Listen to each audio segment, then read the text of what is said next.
Hello, dosto. Welcome to Siddhi Punjab. So today we are going to discuss the current affairs for uh, you know 11th and your 12th July, 11th and 12th July ਦੇ ਜਿਹੜੇ ਵੀ important current affairs ਆ ਜਿਹੜੇ exams ਚਾਹੁਣ ਦੀ possibility ਆ ਉਹ ਆਪਾਂ discuss ਕਰਾਂਗੇ।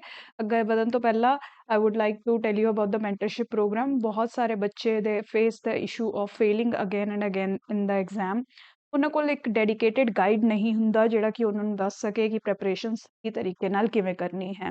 ਆਪਾਂ ਸਭ ਲੋਕ ਹਾਰਡ ਵਰਕ ਤਾਂ ਬਹੁਤ ਕਰਦੇ ਹਾਂ, ਬਟ ਕਾਫੀ ਸਾਰੀ ਚੀਜ਼ਾਂ ਆਪਾਂ ਨੂੰ ਸ਼ੁਰੂ 'ਚ ਹੀ ਪ੍ਰੈਪਰੇਸ਼ਨ ਦੇ ਨਹੀਂ ਪਤਾ ਚੱਲਦੀਆਂ। ਰਾਦਰ ਜਦੋਂ ਆਪਾਂ ਫੇਲ ਹੁੰਦੇ ਰਹਿੰਦੇ ਹਾਂ, ਹਰ ਸਾਲ ਇੱਕ ਨਵੀਂ ਡਿਸਕਵਰੀ ਕਰਦੇ ਹਾਂ। See that is not a wise way to give an exam ਕਿ ਹਰ ਸਾਲ ਤੁਸੀਂ ਫੇਲ ਹੋ, ਨया ਚੀਜ਼ ਸਿੱਖੋ ਐਂਡ ਦੈਨ ਉਹਨੂੰ ਅਗਲੇ ਸਾਲ ਇੰਪਲੀਮੈਂਟ ਕਰੋ। In that way you end up and wasting lot of money and also time, precious resource ਜਿਹੜਾ ਹੈ ਤੁਹਾਡੇ ਜੀਵਨ ਦੇ ਮੂल्य ਸਾਲ you keep wasting in the failing cycle. So it's better to have a mentor, have a guide who can see that why you are failing, ਤੁਹਾਡੀ ਕਮੀਆਂ ਕਿੱਥੇ ਕਿੱਥੇ ਆ ਰਹੀਆਂ ਹੈ ਤੇ ਉਸ 'ਚ ਤੁਹਾਨੂੰ ਉਹ ਸੋਲਿਊਸ਼ਨ ਪ੍ਰੋਵਾਈਡ ਕਰ ਸਕੇ। that is why I have launched this mentorship program specifically to help such students who are finding it difficult to crack the examination. so join ਕਰੋ ਇਹ ਪ੍ਰੋਗਰਾਮ ਨੂੰ ਹੁਣੀ to streamline your preparation। ਤੁਸੀਂ Punjab PCS, Haryana PCS, Himachal PCS ਜਾਂ even UPSC ਦੀ ਵੀ ਤਿਆਰੀ ਕਰ ਰਹੇ ਹੋ, I have a lot of experience in the entire civil services examination. Everywhere you can use the guidelines that I provide in this program. So join the link now. If you have any queries, just message us directly at this number. We'll be there to help you out. Right? Now let's see, ਅੱਜ ਆਪਾਂ ਇੱਕ ਹੀ topic ਕਰਨਾ ਹੈ but ਬਹੁਤ ਹੀ ਜ਼ਿਆਦਾ important topic ਹੈ। Right, ਐਸੇ ਵਿੱਚ ਵੀ ਆ ਸਕਦਾ ਹੈ PPSC ਵਿੱਚ, ਐਂਡ ਅਦਰਵਾਈਜ਼ ਆਲਸੋ ਅਰਬਨਾਈਜੇਸ਼ਨ ਦੇ ਟੌਪਿਕ ਨਾਲ related, environment change, climate change ਦੇ ਟੌਪਿਕ ਨਾਲ ਰਿਲੇਟਡ, ਡਿਜ਼ਾਸਟਰ ਮੈਨੇਜਮੈਂਟ ਦੇ ਨਾਲ ਰਿਲੇਟਡ, ਹਰ ਜਗ੍ਹਾ ਮਲਟੀਫੇਰਸ ਇਹ ਟੌਪਿਕ ਹੈ। ਰਾਈਟ, ਸੋ ਦੇਖਦੇ ਹਾਂ ਕਿ ਕਿਆ ਹੁਣ we are all witnessing severe floods in Punjab. ਕਿਹਾ ਜਾ ਰਿਹਾ ਹੈ ਕਿ ਪਿਛਲੇ 20-30 ਸਾਲਾਂ ਵਿੱਚ ਇਹੋ ਜਿਹੇ ਫਲੱਡਸ ਨਹੀਂ ਦੇਖੇ ਗਏ ਜਿਹੜਾ ਪੰਜਾਬ ਇਸ ਟਾਈਮ ਤੇ ਦੇਖ ਰਿਹਾ ਹੈ। Not just Punjab but areas of Haryana also witnessing this high level of flood. ਠੀਕ ਹੈ, ਪਹਿਲਾਂ ਜਦੋਂ ਆਪਾਂ 1998 ਵਿੱਚ, 1993 ਵਿੱਚ ਇਹੋ ਜਿਹੇ ਫਲੱਡਸ ਦੇਖੇ ਸੀ ਜਦੋਂ 18% ਤੋਂ ਜ਼ਿਆਦਾ ਏਰੀਆ, 19% ਤੋਂ ਜ਼ਿਆਦਾ ਏਰੀਆ ਪੰਜਾਬ ਦਾ ਪੂਰਾ ਫਲੱਡ ਵਿੱਚ ਡੁੱਬ ਗਿਆ ਸੀ। ਇਨੰਡੇਟ ਮਤਲਬ ਕੰਪਲੀਟਲੀ ਫਲੱਡਿੰਗ ਨਾਲ ਪਾਣੀ ਜਿਹੜਾ ਭਰ ਜਾਣਾ, ਡੁੱਬ ਜਾਣਾ। Right, so similar kind of floods we are witnessing in 2023। ਤੁਸੀਂ ਸਭ ਨੇ ਵੀਡੀਓਜ਼ ਦੇਖੀਆਂ ਹੋਣਗੀਆਂ, ਕਾਫੀ ਜ਼ਿਆਦਾ ਡਿਸਟਰਕਸ਼ਨ ਹੈ। ਵਿਲੇਜ ਦੇ ਵਿਲੇजेस ਜਿਹੜੇ ਆ ਡੁੱਬ ਗਏ ਹੈ, ਲੋਕਾਂ ਦੇ ਘਰ, ਲੋਕਾਂ ਦੇ ਖੇਤ ਕੰਪਲੀਟਲੀ ਇਨੰਡੇਟ ਹੋ ਗਏ ਹੈ। ਕਾਫੀ ਕੰਸਰਨਿੰਗ ਇਸ਼ੂ ਹੈ। ਰਾਈਟ, ਸੋ ਇਹ ਪੰਜਾਬ 'ਚ, ਇੰਡੀਆ 'ਚ ਅਗਰ ਓਵਰਆਲ ਦੇਖੋ ਤਾਂ ਕਾਫੀ ਮੇਜਰ ਫਲੱਡਸ ਆਏ ਨੇ ਜਗ੍ਹਾ ਜਗ੍ਹਾ 'ਤੇ। ਪੰਜਾਬ 'ਚ ਇਹ ਪਹਿਲਾ ਮੇਜਰ ਫਲੱਡ ਹੈ। ਤੁਸੀਂ ਪਹਿਲਾ ਮਤਲਬ ਇੰਨੇ ਸਾਲਾਂ ਬਾਅਦ ਪਹਿਲਾ ਮੇਜਰ ਫਲੱਡ। ਅਦਰਵਾਈਜ਼ ਚੇਨਈ 'ਚ ਫਲੱਡ ਆਪਾਂ ਵਿਟਨੈਸ ਕੀਤਾ ਸੀ 2015 'ਚ, ਬਹੁਤ ਜ਼ਿਆਦਾ ਡਿਸਟਰਕਸ਼ਨ ਹੋਈ ਸੀ ਉੱਥੇ। ਅਗੇਨ ਕੇਰਲਾ 'ਚ ਰੀਸੈਂਟਲੀ 2018 'ਚ ਬਹੁਤ ਜ਼ਿਆਦਾ ਡਿਸਟਰਕਸ਼ਨ ਹੋਈ ਸੀ, ਕਰੋੜਾਂ ਰੁਪਏ ਲੱਗੇ ਸੀ ਕੇਰਲਾ ਨੂੰ ਰੀਬਿਲਡ ਕਰਨ ਲਈ। ਠੀਕ ਹੈ ਜੀ, ਇਸੇ ਤਰੀਕੇ ਨਾਲ ਬੰਬੇ ਵਿੱਚ ਫਲੱਡਿੰਗ ਦਾ ਫਿਨੋਮੀਨਾ ਕਾਫੀ ਜ਼ਿਆਦਾ ਕਾਮਨ ਰਹਿੰਦਾ ਹੈ, ਬਟ ਕਦੀ ਕਦੀ ਤਾਂ ਇੰਨਾ ਜ਼ਿਆਦਾ ਹੋ ਗਿਆ ਸੀ 2017 'ਚ ਜਿਵੇਂ ਕਿ ਬਿਲਕੁਲ ਹੀ ਠੱਪ ਪੈ ਗਈ ਸੀ ਉੱਥੋਂ ਦੀ ਲਾਈਫ ਸਟਾਈਲ। ਇਸੇ ਤਰੀਕੇ ਨਾਲ ਬੈਂਗਲੁਰੂ ਵਿੱਚ 2022 ਵਿੱਚ ਕਾਫੀ ਜ਼ਿਆਦਾ, ਮਤਲਬ ਲਾਸਟ ਈਅਰ ਹੀ ਕਾਫੀ ਜ਼ਿਆਦਾ ਡਿਫਿਕਲਟ ਸਿਚੁਏਸ਼ਨਸ ਆਈਆਂ। ਰਾਈਟ, ਸੋ ਕਾਰਨ ਕਿਆ ਨੇ ਕਿ ਆਪਣੀ ਸਿਟੀਜ਼ ਜਿਹੜੀਆਂ ਹੈ, ਡਿਫਰੈਂਟ ਸਿਟੀਜ਼ ਜਿਹੜੀਆਂ ਹੈ, time and again they are witnessing such kind of condition. ਠੀਕ ਹੈ, ਇਸ ਤਰੀਕੇ ਦੇ ਮੈਪ ਤੁਸੀਂ ਇਨੋਵੇਟਿਵ ਬਣਾ ਸਕਦੇ ਹੋ। Just major floods in India ਲਿਖ ਕੇ ਦਿਸ ਕਨਵੇਜ਼ ਲੋਟ ਆਫ ਆਈਡੀਆ। ਇਹ ਤੁਹਾਡੇ ਆਨਸਰ ਨੂੰ ਐਜ ਦਿੰਦਾ ਹੈ। ਠੀਕ ਹੈ, ਸੈਂਟੈਂਸਸ ਲਿਖਣ ਦੀ ਵੀ ਲੋੜ ਨਹੀਂ ਹੈ। Still you give a very innovative way, attractive way to represent your information. So this is a good way. ਠੀਕ ਹੈ ਜੀ, ਤਾਂ ਕਾਰਨ ਕਿਆ ਹੈ ਕਿ ਆਪਣੀ ਸਿਟੀਜ਼ ਦੁਬਾਰਾ ਇਨੰਡੇਟ ਜਾਂ ਡੁੱਬ ਰਹੀਆਂ ਹੈ ਫਲੱਡਿੰਗ ਦੇ ਕਾਰਨਾਂ ਵਿੱਚ। ਠੀਕ ਹੈ, ਬਹੁਤ ਸਾਰੇ ਤਰੀਕੇ ਦੇ ਕਾਰਨ ਹੈ। ਦੋ ਮੇਨ ਕੈਟਾਗਰੀਜ਼ 'ਚ ਆਪਾਂ ਡਿਵਾਈਡ ਕਰ ਸਕਦੇ ਹਾਂ, ਇੱਕ ਤਾਂ ਨੈਚੁਰਲ ਕਾਜ਼ਸ, ਇੱਕ ਐਂਥਰੋਪੋਜੈਨਿਕ। ਐਂਥਰੋਪੋਜੈਨਿਕ ਮਤਲਬ ਹਿਊਮਨ ਐਕਟੀਵਿਟੀਜ਼ ਤੋਂ ਇੰਡਿਊਸ ਹੋਏ ਕਾਰਨ। ਠੀਕ ਹੈ, ਸਭ ਤੋਂ ਪਹਿਲਾਂ ਨੈਚੁਰਲ ਕਾਜ਼ਸ ਦੇਖਦੇ ਹਾਂ। ਦੇਖੋ ਕਈ ਵਾਰ ਤਾਂ ਬਾਰਿਸ਼ ਹੀ ਇੰਨੀ ਜ਼ਿਆਦਾ ਹੋ ਜਾਂਦੀ ਹੈ, ਜਿਵੇਂ ਹੁਣ ਤੁਸੀਂ ਚੰਡੀਗੜ੍ਹ 'ਚ ਦੇਖਦੇ ਹੋ, ਬਿਕੋਜ਼ ਆਫ ਕਲਾਈਮੈਟਿਕ ਕੰਡੀਸ਼ਨਸ 3 ਦਿਨ ਲਗਾਤਾਰ ਬਾਰਿਸ਼ ਹੁੰਦੀ ਰਹੀ ਹੈ। ਸੋ ਓਬਵੀਅਸਲੀ ਜਦੋਂ ਇਨ ਸੀਜ਼ਨਟ ਰੇਨਫਾਲ ਹੋਏਗੀ ਰੈਗੂਲਰ 'ਤੇ, ਤਾਂ ਜਿਹੜਾ ਪਾਣੀ ਇਕੱਠਾ ਹੋ ਰਿਹਾ ਹੈ ਉਹਨੂੰ ਨਿਕਲਣ ਦਾ, ਡਰੇਨ ਆਊਟ ਹੋਣ ਦਾ ਟਾਈਮ ਹੀ ਨਹੀਂ ਮਿਲਦਾ ਹੈ। ਇਸੇ ਲਈ ਜੋ ਪਾਣੀ ਹੈ ਉਹ ਇਕੱਠਾ ਹੁੰਦਾ ਜਾਂਦਾ ਹੈ, ਰਿਜ਼ਲਟਿੰਗ ਇਨ ਫਲੱਡਿੰਗ। ठीक है, heavy rainfall specially in small interval of time अगर हो जाए तब बहुत ही ज़्यादा डिस्ट्रक्शन होएगी। ठीक है जी, स्टॉर्म सर्जिस, फ्रीक्वेंट डिप्रैशंस, मतलब लो प्रैशर जोन्स जिन्ने ज़्यादा बनते रहणगे उन्ना ज़्यादा बारिशां होण दी संभावना रहिंदी है। जिन्ने ज़्यादा ਨੈਚੁਰਲ ਲੈਵਲ 'ਤੇ ਡਿਪਰੈਸ਼ਨਸ ਵੱਧਦੀਆਂ ਜਾ ਰਹੀਆਂ ਹੈ ਵਾਟਰਸ ਦੇ ਵਿੱਚ, ਉਨਾ ਜ਼ਿਆਦਾ ਪਾਣੀ ਬਾਰਿਸ਼ ਇਕੱਠਾ ਹੋਣ ਦੀ ਸੰਭਾਵਨਾ ਹੈ। ਦੈਨ ਸਨੋ ਜਿਹੜੀ ਹੈ ਇੱਕ ਰੈਪਿਡਲੀ ਮਿਲਟ ਹੋ ਰਹੀ ਹੈ, ਆਪਣੀ ਵੈਸੇ ਵੀ ਗਲੋਬਲ ਵਾਰਮਿੰਗ ਵੱਧ ਰਹੀ ਹੈ, ਟੈਂਪਰੇਚਰਸ ਜਿਹੜੇ ਆ ਵੱਧ ਰਹੇ ਨੇ, ਉਹਦੇ ਨਾਲ ਕੀ ਹੁੰਦਾ ਹੈ, ਜਿਹੜੀ ਸਨੋ ਹੈ ਸਪੈਸ਼ਲੀ ਹਿਲੀ ਏਰੀਆਜ਼ 'ਚ ਇਟ ਕੀਪਸ ਮੈਲਟਿੰਗ।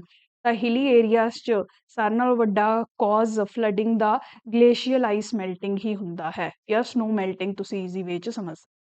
ठीक है, so it becomes a very major cause. Hilly areas च हैवी टूरिज्म, अनरैगूलेटेड वे च टूरिज्म, कंस्ट्रक्शन एक्टिविटी, ये सब भी काफ़ी उत्थों की इकोलॉजी ਨੂੰ ਖਰਾਬ ਕਰਦੀਆਂ ਹੈ, ਜਿਹੜੀਆਂ ਕਿ ਫਲੱਡਸ ਜਦੋਂ ਆਉਂਦੇ ਆ ਉਹਨਾਂ ਨੂੰ ਹੋਰ ਸਿਵੀਅਰ ਬਣਾ ਦਿੰਦੇ ਆ। ਠੀਕ ਹੈ, ਇਹ ਡਾਇਰੈਕਟਲੀ ਫਲੱਡਸ ਤਾਂ ਨਹੀਂ ਲਿਆ ਰਹੇ ਹੈ, ਬਟ ਫਲੱਡਸ ਦੇ ਇੰਪੈਕਟ ਨੂੰ ਕਾफ़ੀ ਸਿਵੀਅਰ ਕਰ ਦਿੰਦੇ ਆ ਇਹ ਫੈਕਟਰਸ ਇਨ ਦੀ ਹਿਲੀ ਏਰੀਆਜ਼, ਰਾਈਟ। ਠੀਕ ਹੈ ਜੀ, ਉਸ ਤੋਂ ਬਾਅਦ ਗਲੋਬਲ ਵਾਰਮਿੰਗ, ਜਿਵੇਂ ਮੈਂ ਕਿਹਾ ਜਿਵੇਂ ਜਿਵੇਂ ਟੈਂਪਰੇਚਰਸ ਵੱਧਦੇ ਜਾਣਗੇ, ਇਨਕਰੀਜ਼ ਇਨ ਟੈਂਪਰੇਚਰ ਮਤਲਬ ਏਅਰ ਦੀ ਵਾਟਰ ਹੋਲਡਿੰਗ ਕਪੈਸਿਟੀ ਜਿਹੜੀ ਹੈ ਵੱਧਦੀ ਜਾਏਗੀ।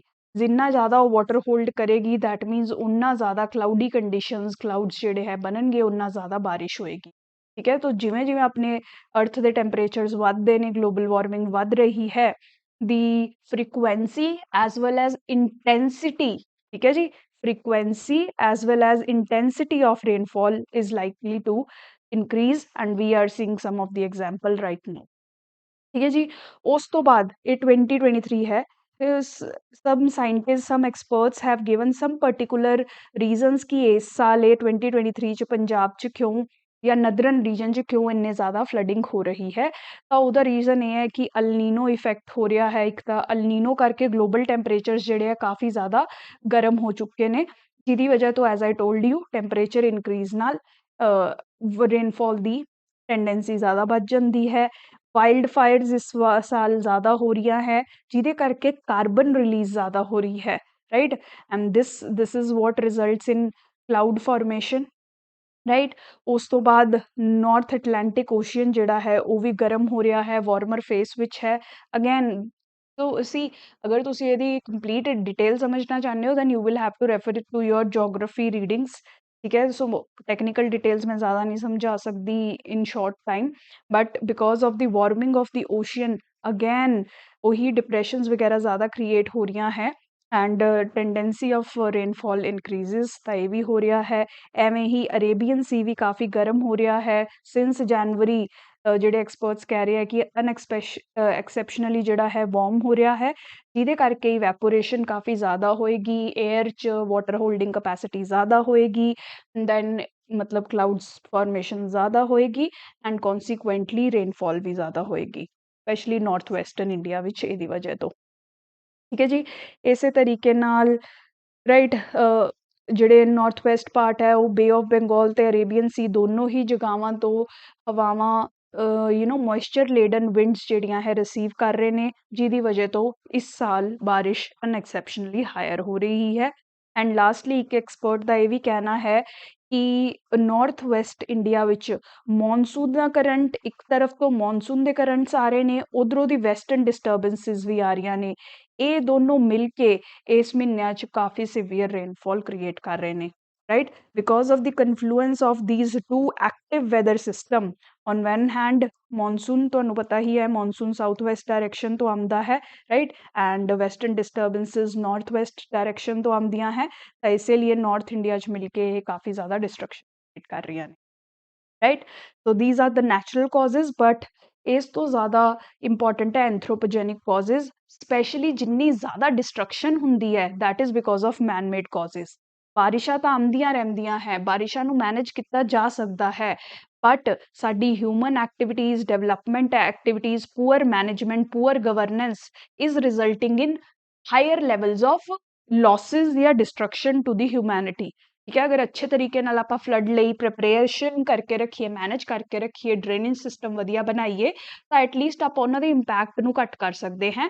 But we do not have such systems, ਇਸੇ ਲਈ ਹੋਰ ਵੀ ਜ਼ਿਆਦਾ ਇੰਪੈਕਟ ਫਲਡਿੰਗ ਦਾ ਦੇਖਣਾ ਪੈਂਦਾ ਹੈ ਆਪਾਂ ਨੂੰ। ਜਿੱਥੇ ਫਲਡਿੰਗ ਨਹੀਂ ਵੀ ਹੋਣੀ ਚਾਹੀਦੀ ਉੱਥੇ ਵੀ ਫਲਡਿੰਗ ਹੁੰਦੀ ਹੈ ਬਿਕੋਜ਼ ਆਫ ਪੂਅਰ ਸਿਸਟਮਸ। ਠੀਕ ਹੈ। ਤਾਂ ਇਹ ਜਿਹੇ ਕਿਆ ਕਾਰਨ ਹੁੰਦੇ ਆ, ਜੇ ਕਿਆ ਪੂਅਰ ਸਿਸਟਮਸ ਹੈ ਜਿਹਦੇ ਕਰਕੇ ਫਲਡਿੰਗ ਹੋਰ ਵੀ ਸੀਵੀਅਰ ਹੋ ਜਾਂਦੀ ਹੈ।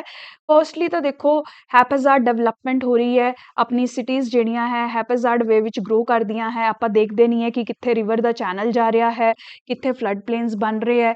ਦੇਖੋ ਅੱਜ ਹੋ ਸਕਦਾ ਹੈ ਇਹ ਰਿਵਰ ਸੁੱਕੀ ਹੋਈ ਹੈ, ਤੁਸੀਂ ਇਹਦੇ ਆਸ-ਪਾਸ ਬਿਲਡਿੰਗਸ ਬਣਾਤੀਆਂ ਵੱਡੀਆਂ ਵੱਡੀਆਂ, ਰਾਈਟ। ਬਟ ਕਦੀ ਨਾ ਕਦੀ, ਕਿਉਂਕਿ ਇਹ ਰਿਵਰ ਦਾ ਨੈਚੁਰਲ ਫਲੋ ਪਾਥ ਹੈ, ਕਦੀ ਨਾ ਕਦੀ ਫਿਊਚਰ 'ਚ ਇਹ ਹੋ ਸਕਦਾ ਹੈ ਕਿ ਰਿਵਰ ਇੱਥੇ ਰਿਵਾਈਵ ਹੋ ਕੇ ਆਏ, right. And at that time ਆ ਸਾਰੀ ਕੰਸਟਰਕਸ਼ਨ ਜਿਹੜੀ ਤੁਸੀਂ ਇਹਦੇ ਆਸੇ ਪਾਸੇ ਕੀਤੀ ਸੀ, ਇਹਦੇ ਫਲੱਡ ਪਲੇਨਸ 'ਚ ਕੀਤੀ ਸੀ, these all buildings they are going to witness severe flooding। ਠੀਕ ਹੈ। ਤਾਂ ਹਮੇਸ਼ਾ ਰਿਵਰ ਦੇ ਫਲੱਡ ਪਲੇਨ ਨੂੰ ਆਪਾਂ ਨੂੰ ਹਮੇਸ਼ਾ ਇਨਕਰੋਚਮੈਂਟ ਫ੍ਰੀ ਰੱਖਣਾ ਚਾਹੀਦਾ ਹੈ। ਬਟ ਆਪਾਂ ਰਿਵਰਸ ਨੂੰ ਹੋਰ ਇਨਕਰੋਚ ਕਰਦੇ ਜਾ ਰਹੇ ਹਾਂ, ਆਪਾਂ ਇਹਨਾਂ ਦੇ ਰਿਵਰਸ ਦੇ ਏਰੀਆਜ਼ ਨੂੰ ਘੱਟ ਕਰਦੇ ਜਾ ਰਹੇ ਹਾਂ ਤੇ ਇੱਥੇ ਆਪਦੀਆਂ ਐਗਰੀਕਲਚਰ ਜਾਂ ਕੰਸਟਰਕਸ਼ਨ ਐਕਟੀਵਿਟੀਜ਼ ਕਰ ਰਹੇ ਹਾਂ, ਜਿਹਦੀ ਵਜ੍ਹਾ ਤੋਂ ਆਪਾਂ ਨੂੰ ਹੋਰ ਜ਼ਿਆਦਾ ਫਲੱਡਿੰਗ ਦੇਖਣੀ ਪੈਂਦੀ ਹੈ ਆਪਦੇ ਏਰੀਆ 'ਚ। ਠੀਕ ਹੈ ਜੀ। ਹੈਪੇਜ਼ਾਰਡ ਡਿਵੈਲਪਮੈਂਟ, ਪੂਅਰ ਇਨਫਰਾਸਟ੍ਰਕਚਰ ਪਲੈਨਿੰਗ, ਇਹੀ ਮਤਲਬ ਹੈ ਕਿ ਜਿੱਥੇ ਫਲੱਡ ਪਲੇਨਸ ਜਾਣੇ ਚਾਹੀਦੇ ਹੈ, ਰਿਵਰਸ ਨੂੰ ਫਰੀਲੀ ਜਾਣਾ ਚਾਹੀਦਾ ਹੈ, ਡਰੇਨਸ ਨੂੰ ਫਰੀਲੀ ਜਾਣਾ ਚਾਹੀਦਾ ਹੈ, ਉਹ ਆਪਾਂ ਆਪਦੇ ਅਰਬਨ ਪਲੈਨਿੰਗ ਵਿੱਚ ਇਨਕਲੂਡ ਹੀ ਨਹੀਂ ਕੀਤਾ ਹੈ। ਆਪਾਂ ਬਿਲਡਿੰਗਸ ਤੇ ਬਿਲਡਿੰਗਸ ਬਣਾਈ ਜਾ ਰਹੇ ਹਾਂ, ਬਟ ਆਪਾਂ ਇਹੀ ਨਹੀਂ ਦੇਖ ਰਹੇ ਕਿ ਬਿਲਡਿੰਗਸ ਨੂੰ ਸਸਟੇਨੇਬਲ ਵਿੱਚ ਬਣਾ ਰਹੇ ਹਾਂ। ਰਿਵਰਸ ਜਿਹੜੀਆਂ ਉੱਥੋਂ ਪਾਸ ਹੋਣੀਆਂ ਚਾਹੀਦੀਆਂ, ਡਰੇਨਸ ਸਿਸਟਮ ਜਿਹੜਾ ਹੋਣਾ ਚਾਹੀਦਾ ਉਹ ਪ੍ਰੋਪਰ ਹੈ ਕਿ ਨਹੀਂ, right. So that is another reason. ਠੀਕ ਹੈ। ਉਸ ਤੋਂ ਬਾਅਦ ਡਰੇਨੇਜ ਸਿਸਟਮ, ਆਪਣੇ ਡਰੇਨੇਜ ਸਿਸਟਮ ਹੀ ਕਾਫੀ ਜ਼ਿਆਦਾ ਖਰਾਬ ਨੇ। ਨੈਚੁਰਲ ਚਾਹੇ ਮੈਨਮੇਡ ਕਹੋ ਤੁਸੀਂ, ਮੈਨਮੇਡ ਡਰੇਨੇਜ ਸਿਸਟਮ ਵੀ ਆਪਣੇ ਹੁੰਦੇ ਆ ਜਿਹੜੇ ਕਿ ਬਲੌਕਡ ਰਹਿੰਦੇ ਹੈ ਬਿਕੋਜ਼ ਆਫ ਪਲਾਸਟਿਕ ਕਦੀ ਫਸ ਰਿਹਾ ਹੈ ਜਾਂ ਆਪਣਾ ਜਿਹੜਾ ਸੋਲਿਡ ਵੇਸਟ ਇੰਨਾ ਅਨਮੈਨੇਜਡ ਹੈ, that itself creates lot of choking in the drainage areas। again ਉਹ ਮਤਲਬ ਡਰੇਨਸ ਨੂੰ ਬੰਦ ਕਰ ਦਿੰਦੇ ਆ, ਤੁਹਾਡੇ ਨਾਲੇ ਵਗੈਰਾ ਦੇਖੋ ਪੂਰੇ ਬੰਦ ਹੋ ਜਾਂਦੇ ਆ, ਪੂਰੇ ਬਲੌਕ ਹੋ ਜਾਂਦੇ ਆ ਅਗਰ ਕਦੀ ਹੈਵੀ ਬਾਰਿਸ਼ ਆ ਜਾਏ ਬਿਕੋਜ਼ ਆਫ ਦਿਸ ਪਲਾਸਟਿਕ ਜਾਂ ਹੋਰ ਤੁਹਾਡਾ ਇੰਨਾ ਗੰਦ, ਅਨਮੈਨੇਜਡ ਗੰਦ, ਰਾਈਟ। ਪੋਲਿਊਸ਼ਨ ਆਫ ਵਾਟਰ, ਤਾਂ ਇਹਦੇ ਕਰਕੇ ਹੋਰ ਫਲੱਡਿੰਗ ਹੁੰਦੀ ਹੈ। ਅਦਰਵਾਈਜ਼ ਤਾਂ ਡਰੇਨਸ ਬਣੇ ਇਸ ਲਈ ਹੁੰਦੇ ਆ ਕਿ ਐਕਸੈਸ ਵਾਟਰ ਨੂੰ ਉਹ ਕੱਢ ਸਕਣ, but because of they getting choked, they getting encroached by our living styles, they are not getting to perform their functions accurately। ਠੀਕ ਹੈ ਜੀ। ਉਸ ਤੋਂ ਬਾਅਦ ਸਾਡੀ ਐਕਟੀਵਿਟੀਜ਼ ਕਰਕੇ ਕਲਾਈਮੇਟ ਰੈਪਿਡਲੀ ਚੇਂਜ ਹੋ ਰਿਹਾ ਹੈ। ਜਿੰਨੀ ਪੋਲਿਊਸ਼ਨ ਅਸੀਂ ਕ੍ਰੀਏਟ ਕਰ ਰਹੇ ਹਾਂ, ਕਾਰਬਨ ਰਿਲੀਜ਼ ਹੋ ਰਿਹਾ ਵਾਈਲਡ ਫਾਇਰਸ ਤੋਂ, ਤੇ ਆਪਣੇ ਵਹੀਕਲਸ ਤੋਂ, ਆਪਣੀ ਇੰਡਸਟਰੀਜ਼ ਤੋਂ, ਆਪਣੇ ਬ੍ਰਿਕ ਕਿਲਸ ਤੋਂ, ਆਪਣੇ ਸੋਲਿਡ ਨੂੰ ਜਿਹੜਾ ਆਪਾਂ ਅੱਗ ਲਾ ਦਿੰਦੇ ਹਾਂ ਵੇਸਟ ਨੂੰ, ਉਹਦੇ ਕਰਕੇ। ਤਾਂ ਇਹ ਕਲਾਈਮੇਟ ਚੇਂਜ ਹੋਣ ਕਰਕੇ, ਗਲੋਬਲ ਵਾਰਮਿੰਗ ਵਧਣ ਕਰਕੇ ਇਨਕਰੀਜ਼ਿੰਗਲੀ ਰੇਨਫਾਲ ਪੈਟਰਨਸ ਚੇਂਜ ਹੋ ਰਹੇ ਆ, ਜਿਵੇਂ ਕਿ ਮੈਂ ਤੁਹਾਨੂੰ ਦੱਸਿਆ, right। increasing frequency and intensity of rainfall because of changing climates, right। ਉਸ ਤੋਂ ਬਾਅਦ illegal mining activities, ਜਗ੍ਹਾ ਜਗ੍ਹਾ ਤੇ ਸੈਂਡ ਜਾਂ ਅਲੱਗ-ਅਲੱਗ ਤਰੀਕੇ ਦੀ ਮਾਈਨਿੰਗ ਹੋ ਰਹੀ ਹੈ, ਜਿਹਦੇ ਕਰਕੇ ਸੋਇਲ ਜੋ ਹੈ ਕਾਫੀ ਲੂਜ਼ ਤੇ ਅਨਸਟੇਬਲ ਹੋ ਜਾਂਦੀ ਹੈ, ਰਾਈਟ। ਤਾਂ ਜਦੋਂ ਵੀ ਮੀਂਹ ਆਉਂਦੇ ਨੇ ਤਾਂ ਉਹ ਕਾਫੀ ਡਿਸਟਰਕਟਿਵ ਫਾਰਮ ਲੈ ਲੈਂਦੀ ਹੈ। Rather than storing the water of the rain, they become agents in landslide ਜਾਂ other kind of issues like choking drains, ਇਸ ਤਰੀਕੇ ਦਾ ਕੰਮ ਕਰਨ ਲੱਗ ਜਾਂਦੇ ਹੈ। ਵਾਟਰ ਰਿਟੈਂਸ਼ਨ ਕਪੈਸਿਟੀ ਉਹਨਾਂ ਦੀ ਘਟ ਜਾਂਦੀ ਹੈ, ਰਾਦਰ ਸੋਇਲ ਇਰੋਜਨ ਕਰਕੇ ਉੱਥੇ ਡਿਸਟਰਕਟਿਵ ਐਕਟੀਵਿਟੀ ਜ਼ਿਆਦਾ ਹੋਣ ਲੱਗ ਜਾਂਦੀ ਹੈ, ਰਾਈਟ। ਉਸ ਤੋਂ ਬਾਅਦ ਅਨਪਲੈਨਡ ਅਨਇਨਫੋਰਮਡ ਰਿਲੀਜ਼ ਆਫ ਵਾਟਰ, ਜਿਵੇਂ ਦੇਖੋ ਡੈਮਸ ਵਗੈਰਾ ਬਣੇ ਹੁੰਦੇ ਹੈ, ਉਹਨਾਂ ਦੀ ਕਪੈਸਿਟੀ ਉਹ ਬਰੀਚ ਹੋ ਜਾਂਦੀ ਹੈ ਜਦੋਂ ਹੈਵੀ ਰੇਨਫਾਲ ਹੁੰਦੀ ਹੈ, ਜਿਵੇਂ ਕਿ ਹੁਣੀ ਪ੍ਰੈਜ਼ੈਂਟਲੀ ਪੰਜਾਬ 'ਚ ਹੋ ਰਿਹਾ ਹੈ। ਕਈ ਵਾਰ ਗਲਤ ਡਿਸੀਜਨਸ ਵੀ ਲਿੱਤੇ ਜਾਂਦੇ ਹੈ, ਡੈਮਸ ਦਾ ਪਾਣੀ ਆਪਾਂ ਛੱਡ ਦਿੰਦੇ ਹਾਂ ਜਿਹਦੇ ਨਾਲ ਫਲੋ ਲੇਇੰਗ ਏਰੀਆਜ਼ ਜਿਹੜੇ ਹੈ ਉਹ ਡੁੱਬ ਜਾਂਦੇ ਹੈ ਕੋਈ ਨਾ ਕੋਈ। ਸੋ ਡੈਮ ਮੈਨੇਜਮੈਂਟ 'ਚ ਵੀ ਕਾਫੀ ਇਸ਼ੂਜ਼ ਹੈ। ਕੇਰਲਾ ਫਲੱਡ ਜਿਹੜਾ ਆਇਆ ਸੀ 2018 ਵਿੱਚ, ਉਹ ਬੇਸਿਕਲੀ ਪੂਅਰ ਡੈਮ ਮੈਨੇਜਮੈਂਟ ਦੀ ਵਜ੍ਹਾ ਤੋਂ ਹੀ ਸੀ, ਰਾਈਟ। ਤੁਸੀਂ ਇੱਥੇ ਇਵੇਂ ਐਗਜ਼ਾਮਪਲ ਵੀ ਲਿਖ ਕੇ ਰੱਖ ਸਕਦੇ ਹੋ, right. Haphazard development mainly related to Bombay ਦੀ ਇੰਨੀ ਡਿਵੈਲਪਮੈਂਟ ਹੋਈ ਹੈ ਪਿਛਲੇ ਕੁਝ ਸਾਲਾਂ ਵਿੱਚ, ਐਂਡ ਉਸੇ ਵਜ੍ਹਾ ਤੋਂ ਉਹ ਵੀ ਅਨਪਲੈਨਡ ਡਿਵੈਲਪਮੈਂਟ ਹੋਈ ਹੈ ਜਿੱਥੇ ਡਰੇਨੇਜ ਦਾ ਧਿਆਨ ਨਹੀਂ ਰੱਖਿਆ ਗਿਆ ਹੈ, ਨੈਚੁਰਲ ਫਲੋ ਆਫ ਰਿਵਰਸ ਦਾ ਧਿਆਨ ਨਹੀਂ ਰੱਖਿਆ ਗਿਆ ਹੈ, ਸੋ ਪੋਲਿਊਸ਼ਨ ਸੋਲਿਡ ਵੇਸਟ ਦਾ ਧਿਆਨ ਨਹੀਂ ਰੱਖਿਆ ਗਿਆ ਹੈ, ਜਿਹਦੀ ਵਜ੍ਹਾ ਤੋਂ ਬੰਬੇ ਨੂੰ ਜ਼ਿਆਦਾ ਫਲੱਡਿੰਗ ਦੇਖਣੀ ਪੈਂਦੀ ਹੈ। ਉੱਥੇ ਤੁਸੀਂ ਬੰਬੇ ਦੀ ਐਗਜ਼ਾਮਪਲ ਯੂਜ਼ ਕਰ ਸਕਦੇ ਹੋ। Right. And finally flood governance poor ਹੈ। ਫਲੱਡ ਗਵਰਨੈਂਸ ਦਾ ਹੀ ਮਤਲਬ ਕਿ ਫਲੱਡਸ ਨੂੰ ਕਿਵੇਂ ਮੈਨੇਜ ਕਰਨਾ ਹੈ, ਡਰੇਨੇਜ ਨੂੰ ਕਿਵੇਂ ਮੈਨੇਜ ਕਰਨਾ ਹੈ, ਅਰਬਨ ਸਿਸਟਮਸ ਨੂੰ ਕਿਵੇਂ ਮੈਨੇਜ ਕਰਨਾ ਹੈ, ਲੋਕਲ ਨੂੰ ਕਿਵੇਂ ਅਵੇਅਰ ਕਰਨਾ ਹੈ, ਫੋਰਸਿਸ ਆਪਾਂ ਨੂੰ ਕਿਵੇਂ ਤਿਆਰ ਰੱਖਣੀ ਹੈ ਫਲੱਡਿੰਗ ਲਈ, water retention system, water rain water storage system, ਇਹ ਸਭ ਬਣੇ ਹੋਣੇ ਚਾਹੀਦੇ। ਆਲ of these are part of flood governance which are not taken very seriously in India yet.